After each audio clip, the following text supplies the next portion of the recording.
자, 이번에는 드디어 만나봅니다. 증시 셔텀의 KB증권 프라임센터의 유영화 과장 함께합니다. 과장님 어서 오세요. 네, 안녕하세요. 네, 반갑습니다. 반갑습니다. 자, 오늘 시장 이야기를 먼저 좀 쭉 풀어볼까요? 네, 일단 오늘 증시 마감을 했는데 네. 오늘 아까 말씀해 주셨듯이 축구도 있기 때문에 네. 조금 올라줬으면 분위기가 조금 더 좋았을 텐데 오늘 조금 시장이 좀 좋지 않아서 그래도 어쨌든 우승을 기원을 하고요. 네. 네, 일단 국내 시장은 코스피는 29포인트 하락해서 2,408포인트로 마감을 했습니다. 최근 들어서는 좀 큰 폭의 하락세를 보였고요. 코스닥 같은 경우는 15포인트 하락해서 717포인트로 마감했는데요. 코스피는 1.2% 하락, 코스닥은 2% 하락이었기 때문에 코스닥이 조금 더 하락세가 컸던 것 같습니다. 아무래도 이제 코스닥의 주요 이제 시총 상위주였던 2차전지들이 아침에는 그래도 조금 빨간불 내면서 좀 긍정적인 흐름을 보였다가 시장이 좀 밀리니까 아무래도 뭐 외국인이나 기관 양매도를 좀 버티지 못하고 매도로 좀 전환을 하는 모습들을 보였고요. 그 다음에 이제 게임주들이 또 시총 상위주에 좀 있는데 그런 종목들이 이제 조금 오늘 안 좋다 보니까 이제 대체적으로 오늘 코스닥 조금 전반적으로 투심이 좀 안 좋았고요. 그래서 양시장에서 상승 종목 수도 상당히 제한적이었어요. 그래서 오늘은 하락폭에 비해서 상승 종목 수가 그냥 상당히 제한적이고 하락 종목 수가 많았던 하루였던 것 같습니다. 아무래도 이제 장 시작하기 전부터 미국 선물이 조금 빠져서 시작을 했고요. 네. 장 중에도 계속해서 선물은 좀 하락폭을 키우는 흐름들을 보여줬기 때문에 유럽도 마찬가지고요. 그러다 보니까 이제 영향을 좀 받았다라고 보여지고 가장 큰 거는 아마도 중국 이슈였던 것 같아요. 다들 오늘 내내 아마 들으셨을 텐데 금요일 저녁에 중국이 지준율 인하를 했습니다. 그런데 이제 올해 들어서 중국이 지준율 인하한 게 두 번째라고 알고 있거든요. 네. 4월 정도에 한번 했고 지금 이번에 했는데 이게 제가 볼 땐 약간의 트리거가 된 것 같아요. 그러니까 지금 뭐 글로벌 대부분의 나라들이 리오프닝을 하면서 반대쪽으로는 이제 통화 정책을 긴축으로 가져가고 있잖아요. 그렇죠. 네, 유동성을 이제 축소하는 시기로 가져가고 있는데 중국은 이와 완전히 반대로 지금 하고 있는 상황이기 때문에 리오프닝을 조금 기대했던 상황에서 이거 지준율도 인하하니까 결국에 지금의 어떤 리오프닝을 좀 느리게 하는 기조를 계속 이제 제로 코로나 정책을 고수하는 거 아니냐. 그리고 이제 최근에는 또 이제 월드컵을 하다 보니까 이제 중국은 다 마스크 쓰고 이렇게 강당에서 보시는 그 시청하는 모습을 제가 봤는데 시청을 하고 있는데 저기 화면에서는 다 마스크를 벗고 있죠. 벗고 있는 네. 거죠. 자유로움과 네. 강압적임의 네, 아마도 대비. 그런 게 사실은 뭐 SNS 통해서도 어느 정도는 알고 있었겠지만 아마도 각국이 막 이렇게 대부분이 다 그렇게 이제 하는 모습을 보고 아마 조금 더 마음이 좀 동요하지 않았나라는 생각이 들어요. 그래서 이제 사실 이런 소요 사태가 천안문 사태 이후에 지금 처음이기 때문에 시장은 어쨌든 그 정치적 불확실성을 굉장히 좀 두려워하는 상황에서 중국에서 이런 어떤 이슈들 소규모 시위들이 이렇게 확산이 되니까 이런 부분에 있어서 이제 리스크 위험 자산 회피 심리가 좀 강화가 된 것 같고요. 거기다가 일단 지금 시기적으로 11월 28일이잖아요. 아마도 헤지펀드는 이번 달 말 정도에 대부분 다 이제 북클로징을 하는 걸로 알고 있거든요. 그러니까 펀드 매니저 입장에서 내가 가지고 있는 북을 다 정리를 한다라는 것은 결국에는 이제 숏을 이제 쳐놨던 것을 이제 숏커버를 하고 또 매수 좀 좋게 봤던 것들을 매수해놨던 것을 매도해서 차익 실현을 확정을 짓는 약간 네. 그런 이제 상황이기 때문에 최근에 사실 종목 장세가 굉장히 이제 대형주 가지고 계신 분들은 체감이 많이 안 되실 수도 있는데 종목 장세가 굉장히 좋았습니다. 특히나 기관들이 사는 종목들은 뭐 40% 50%난 종목들도 꽤 많기 때문에 아마도 그런 쪽에서 이제 차익 실현의 어떤 욕구가 좀 오늘 많이 나오지 않았나라고 네. 생각이 들고요. 실제 외국인 수급에서 그런 부분 등이 보였나요? 맞습니다. 오늘 이제 사실 단기 어제 매도가. 그래도 금요일까지는 다시 좀 매수를 하는 흐름을 보였는데요. 코스피 같은 경우는 사실 10월 이후부터는 뭐 주 단위로 사실 국내에 유입되는 금액이 한 1조 원 정도였는데 그게 사실 최근에는 한 4천억, 5천억으로 줄었고요. 그것과 달리 또 이제 외국인이 코스피를 좀 매도도 많이 했었어요. 최근에는. 그러다가 다시 좀 좋아지는 것 같더니 다시 오늘은 좀 매도를 많이 좀 강화하는 흐름들을 보였거든요. 그래서 아마도 약간 이제 그 기관들의 북클로징도 겹치지 않았나라고 생각이 들고요. 그나마 그래도 이제 좋은 소식 하나는 윤 대통령께서 당정 소액 투자자 피해 없도록 금투세에 좀 잘 대응해줬으면 좋겠다라고 처음으로 좀 코멘트를 이와 관련해서 내신 것 같아요. 그러다 보니까 최근에는 뭐 사실 이제 SNS나 이런 곳에서 유튜브에서만 막 이렇게 설왕설래 했었잖아요. 네. 그런데 이제 이 부분을 어쨌든 이제 정부에서 나서가지고 언급해줬다라는 부분만으로도, 근데 이게 사실 좀 안타깝게 장 끝나고 나왔어요. 이 코멘트가 속보로. 그래서 이것에 대해서도 내일 좀 일부는 반영할 수도 있지 않을까. 왜냐하면 연말로 갈수록 이 이슈도 있지만 또 이제 대주주 양도세 이슈도 있기 때문에 네. 사실은 굉장히 이제 수급적으로 불리해지는 국면으로 가고 있거든요. 그래서 이 부분이 조금 그래도 증시에 좀 호재로 작용을 해줬으면 좋겠고요. 일단 수급을 오늘 좀 살펴보면 잘 보이시는지 모르겠지만 오늘 이제 코스피, 코스닥 양시장을 개인들이 한 6천억 정도, 5,500억 정도 매수를 했고요. 외국인 같은 경우는 오늘 코스피에서 1,200억 매도했고 코스닥에서 750억을 매도했는데 장중에는 조금 더 매도를 좀 더 가열차게 했었어요. 11시 정도까지는 매도폭을 계속해서 확대하면서 매도를 했다가 이제 장 중반부터는 조금 매수세가 좀 들어오는 그런 모양새로 좀 끝났고요. 그런데도 불구하고 지수가 회복을 별로 못했습니다. 그런 거에 비해서는. 근데 아마도 이제 기관도 계속해서, 기관 사실은 그 매도 규모를 줄이지 않고 계속해서 장 초반부터 끝까지 매도를 하는 흐름들을 보여줬기 때문에 지수가 조금 그러니까 호가를 밀면서 팔았다라는 어떤 그런 식으로 좀 보시면 될 것 같아요. 그래서 코스피에서는 연기금과 사모펀드가 그다음에 투신이 좀 강하게 매도를 했고요. 코스닥 쪽에서는 연기금은 매수를 좀 했고 사모펀드가 그다음에 투신이 차익 실현하는 흐름들을 보였습니다. 이게 이제 장중 흐름이라고 보시면 되는데요. 네. 빨간색 그래프가 외국인입니다. 그래서 장 한 11시까지는 쭉 팔다가 11시까지 좀 팔다가 조금 사는 흐름 보였는데 뭐 많이 낙폭을 줄이지 못하고 마감을 했습니다. 왜냐하면 기관이 보시다시피 계속 이제 밀면서 파는 흐름들을 보였기 때문에 오늘 조금 수급적으로 좀 불리한 상황이었다라고 보시면 될 것 같고요. 매크로 여러 가지 좀 지표 체크하고 가면은 국채 10년물 금리는 3.64로 좀 다소 좀 내려오는 흐름 보였고요. 달러 인덱스는 106.3, 그다음에 WTI 더 많이 내려와서 74달러, 그다음에 달러원은 1341원으로 지금 다시 조금 올라가는 흐름들을 보여주고 있는 것 같습니다. 오늘 초반에 갑자기 달러는 환율이 15원대 확 올라가가지고 이것도 뭔가 변동성이 생기는 건가라는 이야기가 있었는데 그래도 좀 안정적인 수준으로 마무리가 된 건가요? 근데 뭐 일단 지금 1,300원에서 1,400원대로 그 밴드 사이에서 움직이지 않겠나라고 대부분 좀 1분기까지는 예상을 하시는 것 같아요. 네. 그래서 뭐 1,315원에서 더 이상 지금 하락을 안 하고 있는데 그것을 지금 단기로 깨고 내려갈 만한 이슈들은 좀 크게 호재성 이슈가 보이진 않는 그런 상황인 것 같습니다. 네.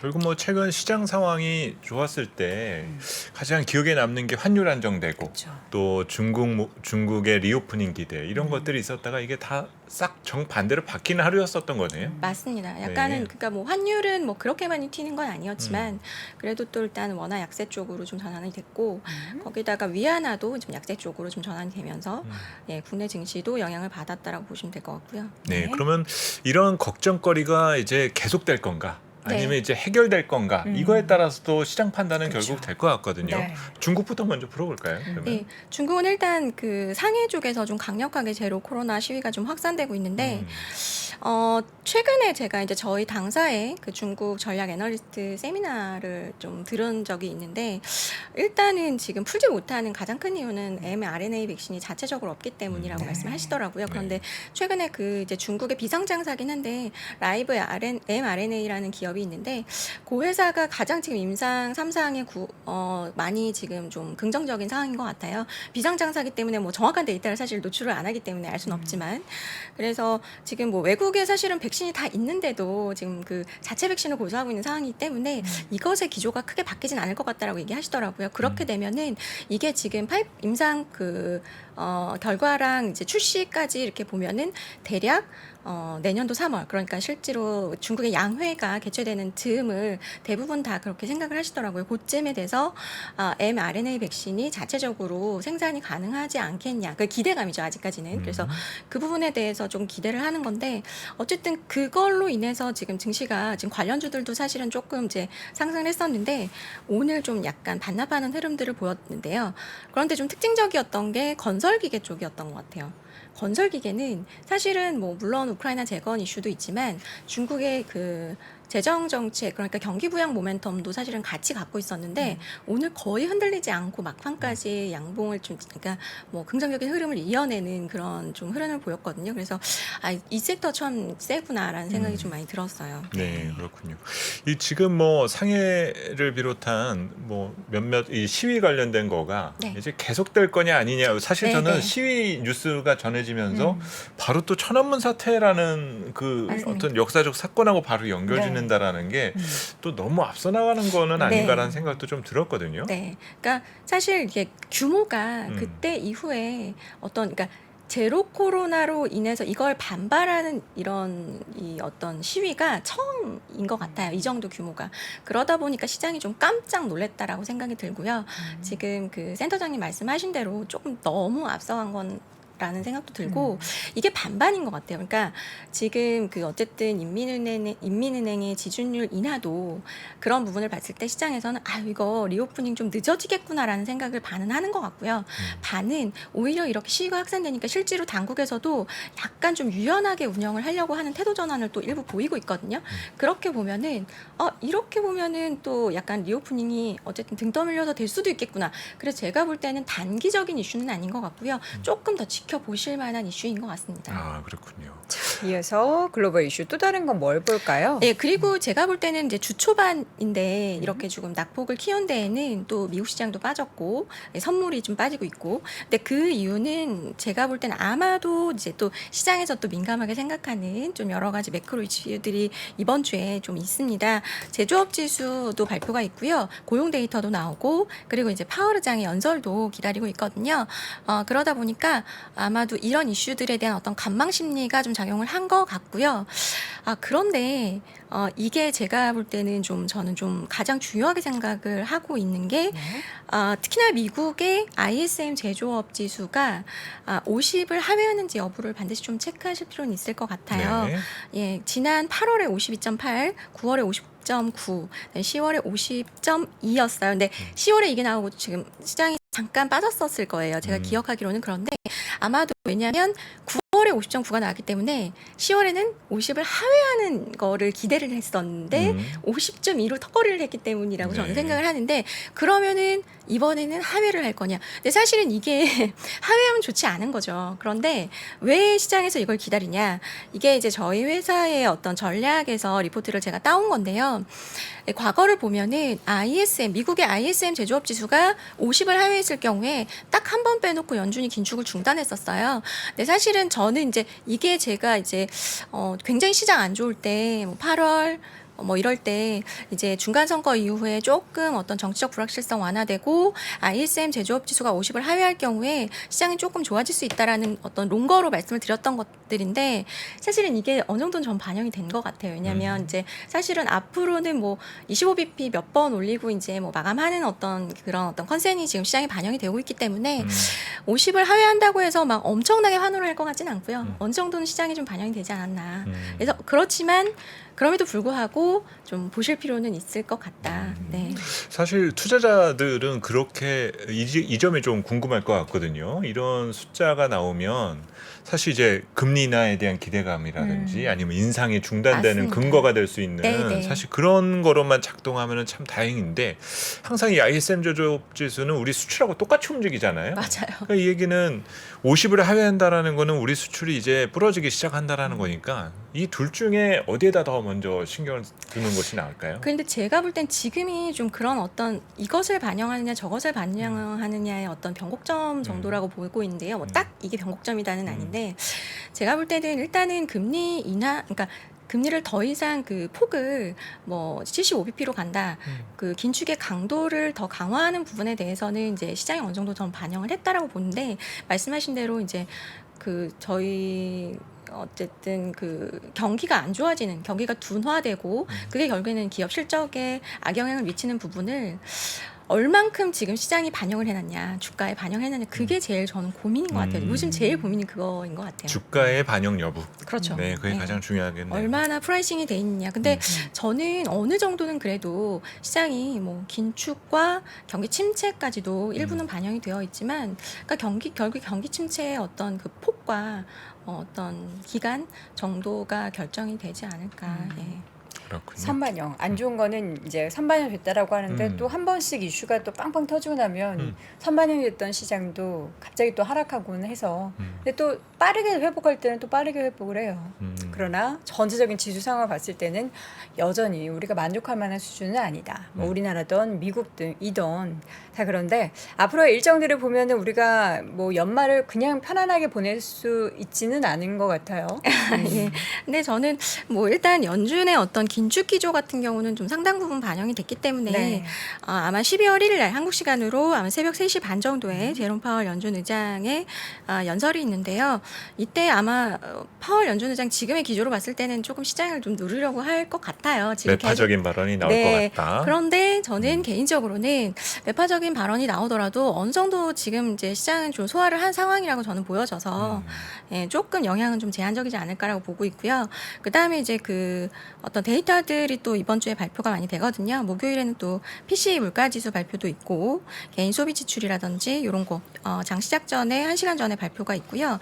그 다음에 이번 주에는 또 실업수당 청구건수랑 뭐 이런 것들 실업률 예, 이런 것들이 발표가 있기 때문에 그런 거에 따라서 시장 방향성이 조금 단기로는 움직일 수 있지 않을까 네, 볼 수 있을 것 같고요. 그렇군요. 지수의 결국은 뭐 이제 시장이 2,500선을 목전에 두고 있다가 네. 조금씩 후퇴하다가 오늘 또 푹 꺼지니까 네. 아무래도 이제 투자자들은 이게 또 트라우마가 조금 생길 수가 있거든요. 그렇죠. 그리고 뭐 저도 오늘 12월 전망 자료를 네. 저도 쓰고는 왔는데 한 1년 반 동안 코스피가 3개월 이상 오른 적이 한 번도 없어요. 추세적으로 쭉 네. 이어서. 그러니까 이제 뭐 오를 때는 기분이 좋았는데 이제 요 떨어질 가격대가 조금씩 밀리면서 이제 2,400선까지 후퇴를 그렇죠. 하니까 좀 불안하거든요. 그렇죠. 예, 지금 이렇게 제가- 불안함을 느끼는 투자자분들에게는 어떤 조언이 필요할까요? 일단 저도 오늘 긍정적인 이슈를 말씀을 드렸으면 좋았을 텐데 어쨌든 시장이 조금 밀리면서 저도 이제 이렇게 좀 아까 말씀하셨듯이 3개월 이상 그 상승을 지속한 적이 없다. 그래서 저도 오늘 차트를 좀 뭐 기술적 분석가도 아니지만 네. 차트를 조금 이제 그 큰 흐름을 보십사 가지고 나왔는데요. 코스피 지수의 흐름을 보시면 이게 이제 사실 하락 추세에 있었죠. 그런데 11월 초쯤에 지금 그 탈중국 차이나런의 어떤 자금들이 국내 증시로 유입이 되면서 외국인들의 어떤 기계적인 매수가 있었습니다. 쇼커버 플러스 기계적인 매수가 있었기 때문에 이 상당히 그 강하게 저항을 받았던 이 저항선을 뚫었는데요.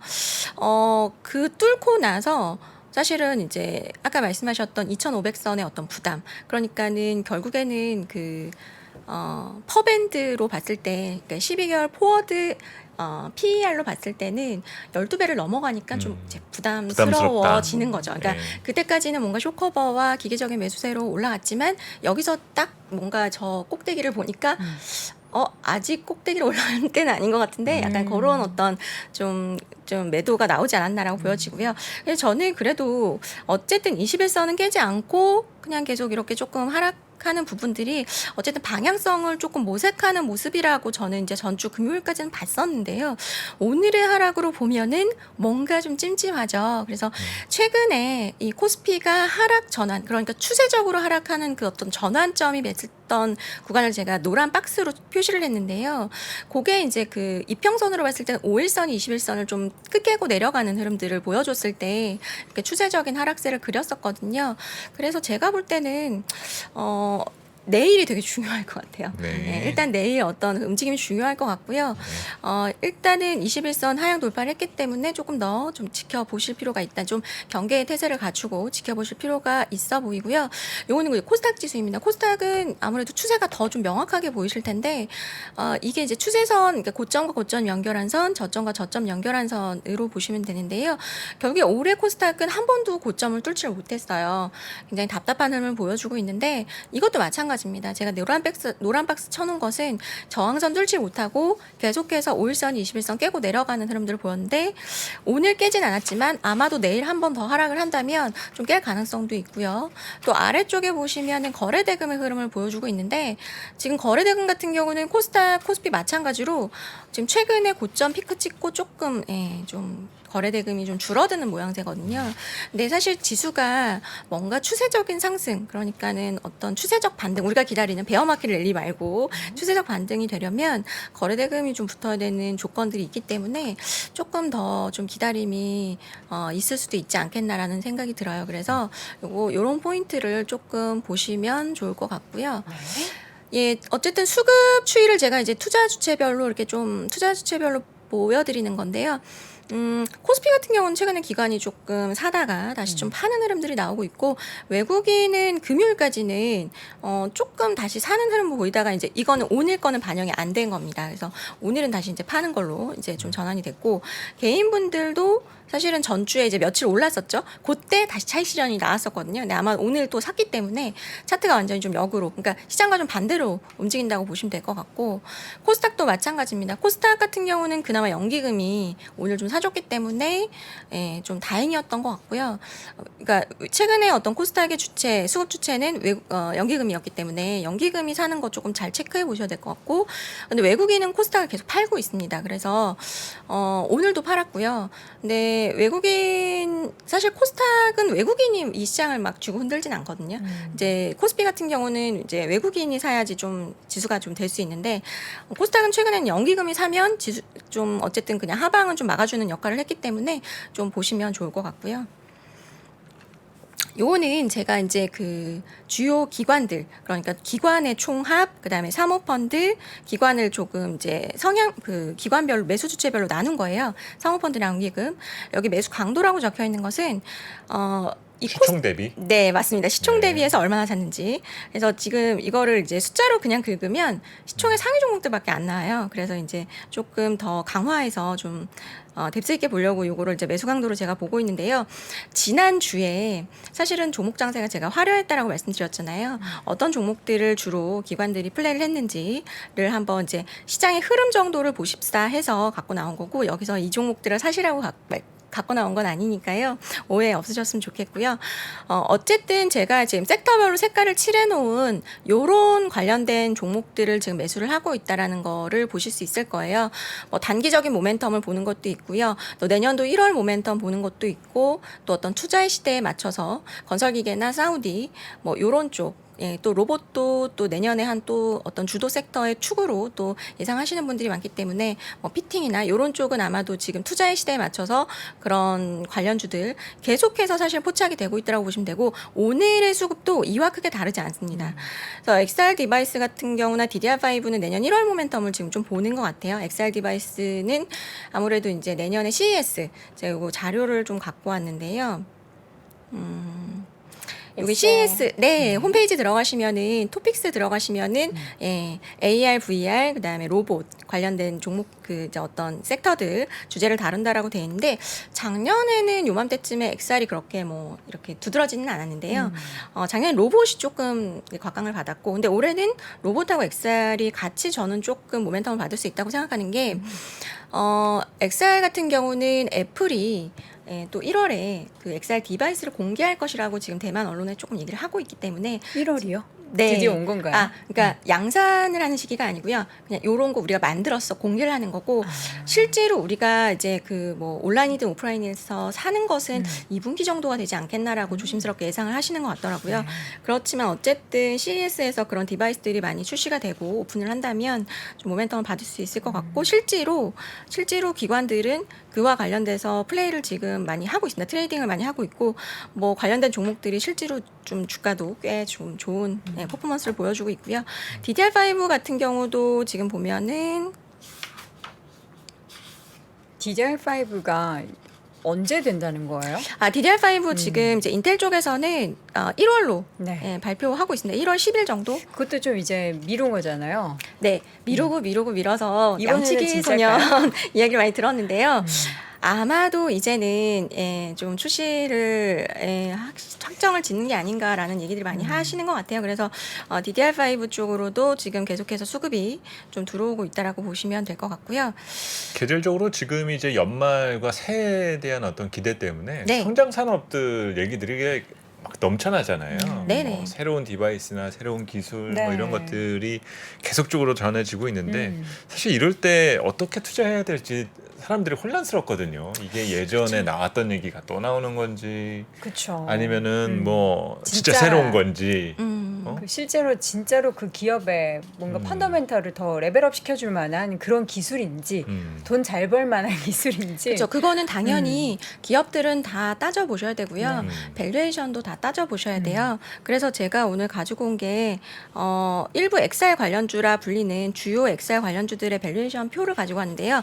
가장 최근 분기인 3분기 실적을 이제 3분기 실적을 받아서 연환산으로 펄을 구해본 거예요. 근데 실제로 LG노텍이나 나무가 같은 기업들 보면 펄 10배 아직 안 되는 수준인데 사실은 뭐 IT 기기 관련주 중에서는 뭐 IT 하드웨어 중에서 10배 안 되는 종목 워낙 많으니까요.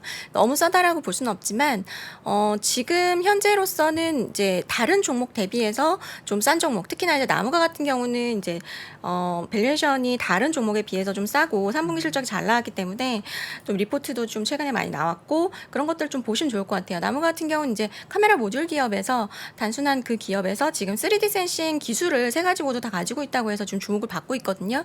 그러다 보니까 이제 밸류에이션 리레이팅이 좀 되고 있는 것 같고 그래서 이런 기업들 아까 지금 앵커님께서 말씀하신 대로 이미 다 공부가 돼 있어야죠. 이미 공부가 다 돼 있고 그 상황에서 뭔가 모멘텀이 받았을 때 지금 상황에서 이러이러한 모멘텀이 있으니 나는 이러이러한 거 괜찮겠다. 그 다음에 일단 기본적으로 이런 관련주들은 외국인이 많이 플레이를 하지 않아요. 기관들이 많이 플레이를 하거든요. 모멘텀 플레이 많이 하니까 기관 수급이 들어오는 초입에서 내가 미리 공부가 되어 있다면 이제 트레이딩을 좀 해보실 수도 있겠죠. 네.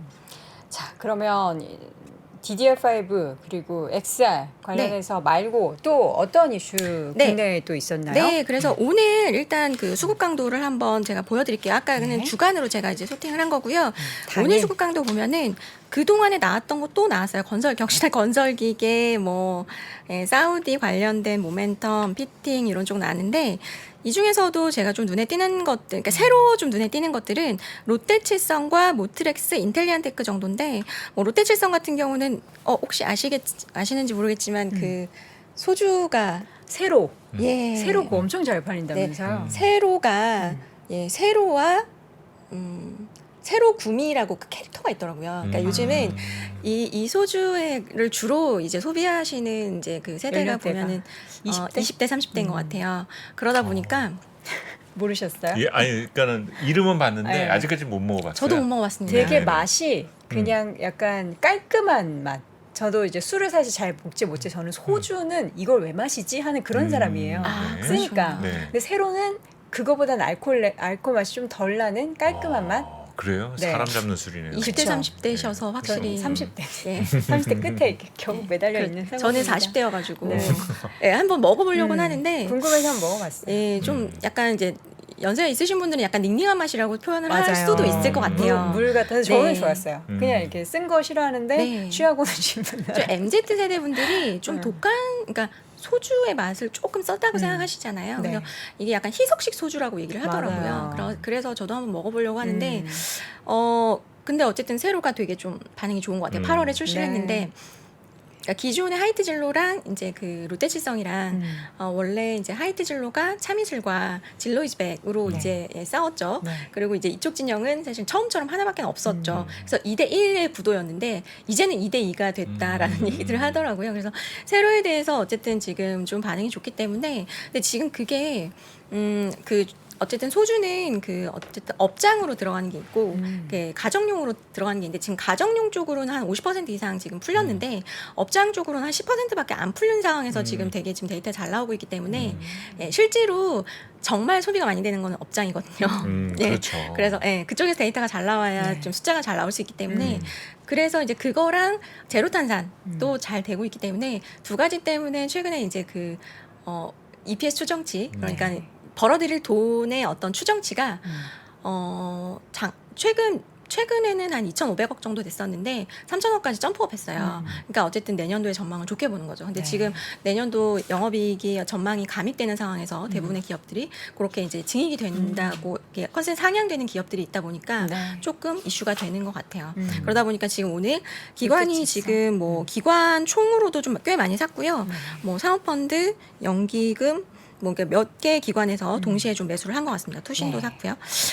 그리고 이제 보면은 아까 제가 말씀드린 게 인텔리안테크. 네. 요것도 오늘 아까 제가 잠깐 넘어갔었는데, 요것도 이제 정부에서 정부 정책 모멘텀인 것 같아요. 오늘 예. 얘기 나왔죠? 예, 오늘입니다. 이게 내일이라고 돼 있어서 어제 제가 따온 거라서 이제 아마 미래 우주 경제 로드맵 발표한다고 했는데요.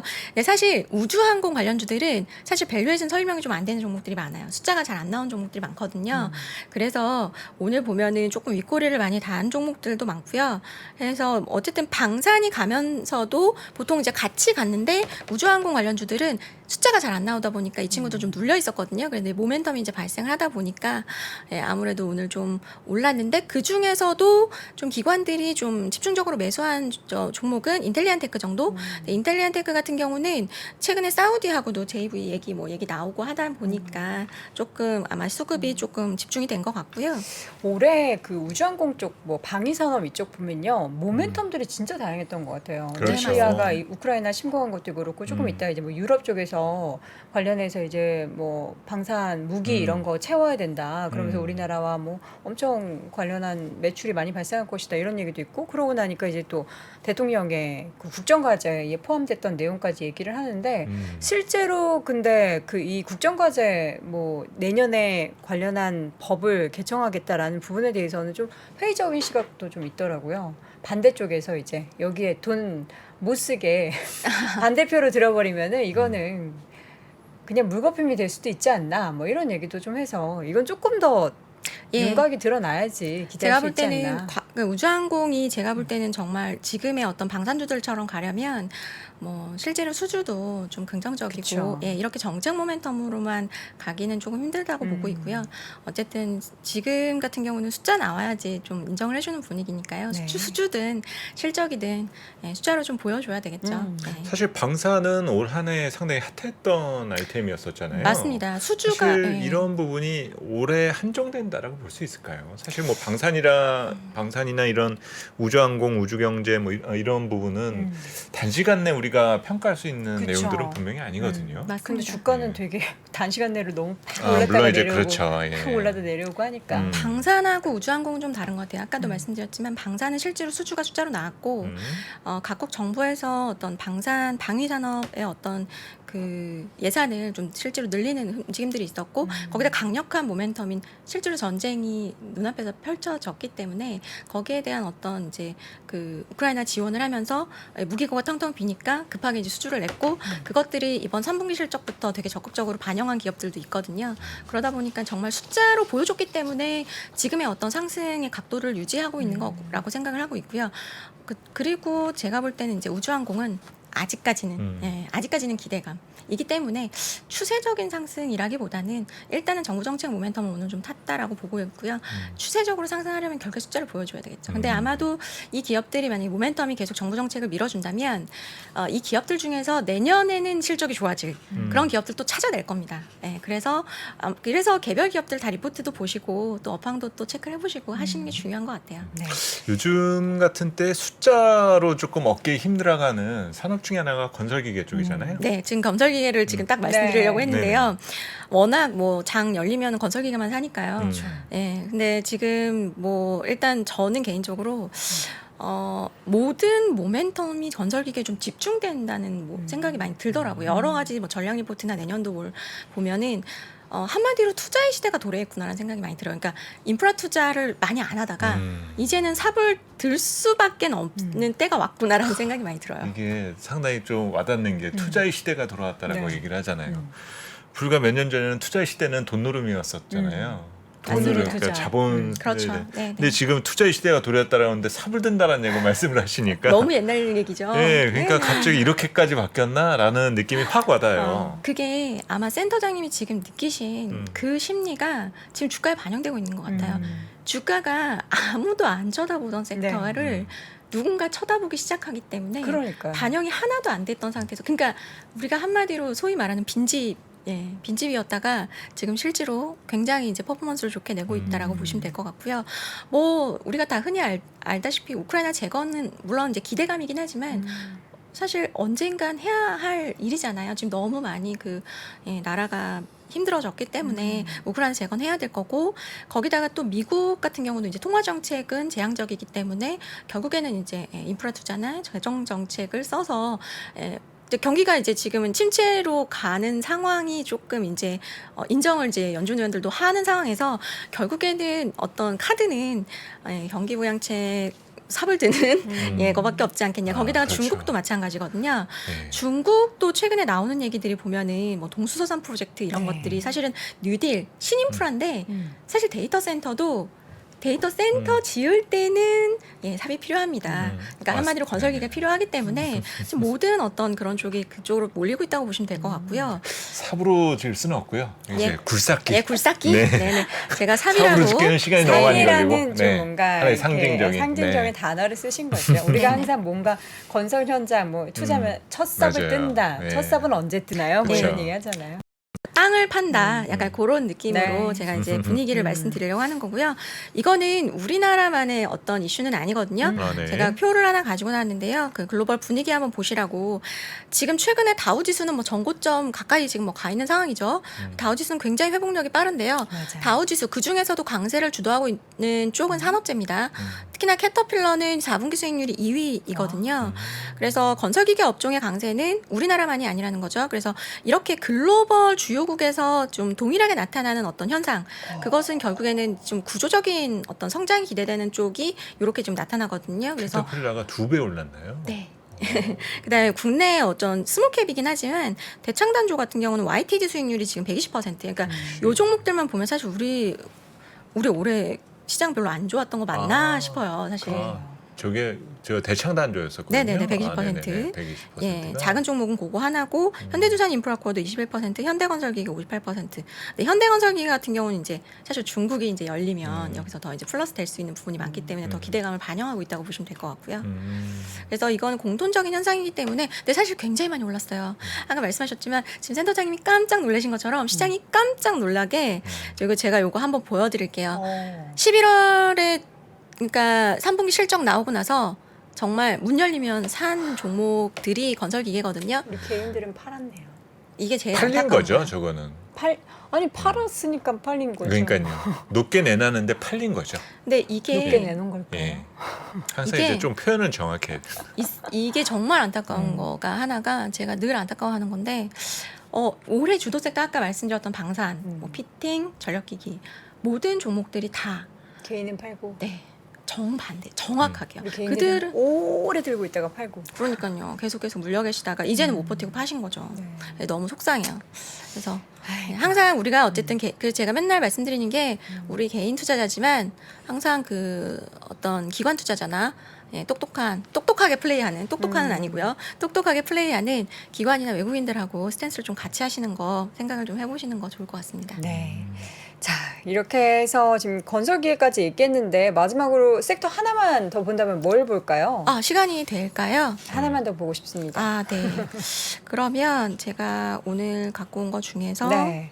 지금 보니까 우리 과장님께서 자료를 진짜 준비를 많이 해주셨거든요. 그렇군요. 저희 이 자료는 반도 못 봤네요, 이거 오늘. 신의 자료실에 업로드를 해드릴게요. 여러분들도 오늘 방송 마치고 이 자료 이렇게 쭉 한 번씩 봐주시면 좋을 것 같고 네네. 이거 아까우니까 하나만 맞습니다. 더 보죠. 네. 네네. 제가 하나 말씀 못 드린 게 있네요. 건설기계 네. 쪽에서 아까 제가 이제 모멘텀 말씀을 드렸는데 네. 실제로 데이터도 조금 지금 전환되고 있는 부분들 하나만 더 보여드릴게요. 중국의 11월 내수용 굴삭기 판매가 플러스로 전환이 됐거든요. 근데 그거랑 같이 보실 만한 게 중국의 부동산 준공 면적 추이가 살짝 플러스로 돌아섰어요. 그러니까 지금 중국에서 디벨로퍼들한테 약간 유동성을 공급하면서 약간 공급을 좀 늘리려고 하는 움직임들이 보여지고 있기 때문에 사실 이런 부분들이 눌려 있었거든요. 그동안에는. 왜냐면 부동산 경기를 눌렀으니까. 네. 근데 그런 부분들이 살짝 전환되는 부분을 체크해 보시면 좋을 것 같고 아까 이게 이제 제가 말씀드렸던 동수서산 프로젝트입니다. 동쪽에 있는 데이터를 서쪽으로 옮긴다. 약간 이런 형식으로 보시면 되는데 네. 실제로는 이제 재생에너지나 데이터 센터, 그러니까 데이터 센터 짓는데 재생에너지 에너지를 우리 하려고라고 보시면 되는데 실제로는 전통 인프라도 여기에 속해 있기 때문에 이 세 가지를 잘 보시면 좋을 것 같고요. 네. 아까 섹터 말씀하셨는데 여전히 피팅 좋고요. 그다음에 전력기기 쪽도 계속해서 수급이 들어오는 쪽입니다. 그래서 이쪽을 하나로 지금 큰 그림으로 이제 묶어서 보시면 저는 좋을 것 같은데요. 아까 제가 말씀드렸던 투자의 시대가 도래했기 때문에 그것이 지금 피팅 같은 경우도 태광이나 성광밴드는 아주 이제 사람 몸집보다 더 큰 이 용접용 피팅이라고 얘기를 하고요. 이 위에 있는 쪽, 그러니까 BMT나 DK랑 하이로코리아 같은 경우는 개장용 피팅이라고 해서 좀 더 작은 거거든요. 그런데 태광이나 성광밴드가 올해 1분기부터 실적이 턴어라운드를 했어요. 근데 지금 하이로코리아, DK랑 BMT 같은 개장용 같은 경우는 조금 후행하거든요. 실적이 한 1분기에서 2분기 정도 후행하는데 2분기, 3분기 굉장히 좀 잘 나왔어요. 그렇기 때문에 이런 쪽도 잘 보시면 좀 좋을 것 같아요. 네. 그다음에 전력기기는 뭐 사실 수주가 뭐 전년부터 돌기 시작했기 때문에 올해 계속해서 실적이 지금 서프가 나고 있어요. 특히나 뭐 현대일렉 같은 경우는 3분기 실적이 좀 긍정적으로 잘 나왔거든요. 그러면서 지금 북미 쪽에서 계속 수주 나오는 재령전기 같은 기업들도 지금 변압기가 쇼티지라고 하더라고요. 미국 네. 쪽에서. 그러다 보니까 멕시코산을 많이 쓰다가 지금 한국까지 지금 오퍼가 오고 있는 상황이라고 보시면 될 것 같고요. 효성중공업 여기서 이제 표 보시면서 아유 제일 싸니까 이거 사야 되겠다고 생각하실 거예요. 근데 이거는 이제 이유가 있어요. 이 효성중공업 같은 경우는 절반이 건설이 있어요.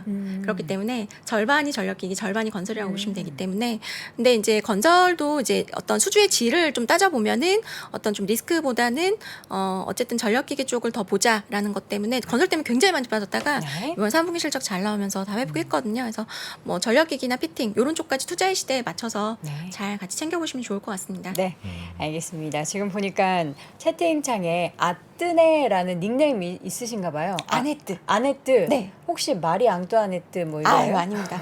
저 아네트 베닝을 되게 좋아해가지고요. 네. 여자 배우신데요. 미국 여자 배우신데. 닮으셨어요? 아닙니다. 전혀 안 닮았어요. 좋아하시네. 그냥 오마주로 전혀 안 닮았습니다. 그래서 네네. 저는 아네트 안에서 마리 앙뚜아네트 이건가 네, 싶어가지고 아닙니다. 네, 네. 알겠습니다. 오늘 많은 또 우리 과장님을 좋아하시는 우리 시청자분들이 함께해 주셨는데요. 오늘 수요일도 함께해 주시는 건가요? 네, 그렇습니다. 네, 수요일에도 우리 박근영 부장님의 빈자리를 잘 메워주시리라 믿습니다. 오늘 증시셔터맨 KB증권 프라임센터 유영화 과장 함께했습니다. 과장님 고맙습니다. 네, 감사합니다. 보시면 이제 여기 다이어리가 떡상내드. 다이어리가 들어 있습니다. 작년에 다이어리를 출시해 여러분과 함께 모은 다이어리 판매금을 청소년의 자립을 지원하는 데 전액 기부했었는데요. 올해도 2023년 다이어리와 함께 따뜻한 연말을 만들어 보려 합니다. 3프로TV 다이어리와 2023년의 시작을 이웃과 함께 나눠보시기 바랍니다. 자세한 구매 방법은 영상 하단 댓글을 확인해 주십시오.